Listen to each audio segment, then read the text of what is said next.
തിരുകേശത്തിനെതിരെ ഇ.കെ. വിഭാഗം സുന്നി സംഘടനകൾ കടുത്ത വിമർശനവും പ്രചരണവും നടത്തുന്നതിനിടെയാണ് ഷെയ്റെ മുബാറക് മസ്ജിദിന്റെ നിർമ്മാണത്തിന് കാന്തപുരം എ.പി. അബൂബക്കർ മുസ്ലിയാർ തുടക്കം കുറിച്ചത്. എതിർവിഭാഗത്തിനുള്ള കാന്തപുരത്തിന്റെ മറുപടിയെന്നോണം ശക്തിപ്രകടനം കൂടിയായിരുന്നു മസ്ജിദിന്റെ ശിലാസ്ഥാപന ചടങ്ങ്. കോഴിക്കോട് സ്വപ്നനഗരിയിൽ നടന്ന ചടങ്ങിൽ എ.പി. വിഭാഗം സമസ്തയുടെ പ്രസിഡന്റ് സയ്യിദ് അബ്ദുറഹിമാൻ അൽ ബുഖാരി ഉള്ളാൾ തിരുകേശപ്പള്ളിക്ക് തറക്കല്ലിട്ടു.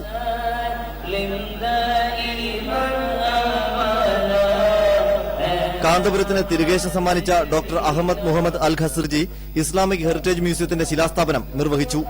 കാന്തപുരത്തിന് നൽകിയ തിരുകേശത്തിന്റെ ആധികാരികത ഉറപ്പാക്കുന്ന സനത് തന്റെ കൈവശമുണ്ടെന്ന് അഹമ്മദ് ഖസ്ർജി വ്യക്തമാക്കി.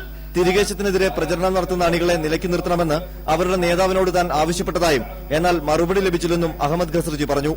പ്രവാചകന്റെ തിരുശേഷിപ്പിൽ സംശയമുള്ളവർക്ക് അബുദാബിയിലെ തന്റെ വീട്ടിലെത്തിയാൽ ചർച്ചയ്ക്ക് തയ്യാറാണെന്നും ഖസ്ർജി വ്യക്തമാക്കി. തിരുശേഷിപ്പുകളെ സംബന്ധിച്ച് ആർക്കെങ്കിലും വല്ല സംശയമുണ്ട് എങ്കിൽ അവരെ സ്വീകരിക്കാൻ ഞാൻ തയ്യാറാണ്.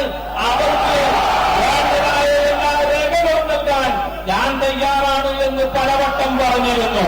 പക്ഷേ എന്റെ ആ അഭ്യർത്ഥന മാനിക്കാനോ അത് ചെവിക്കൊണ്ടാനോ ആരും തയ്യാറായില്ല.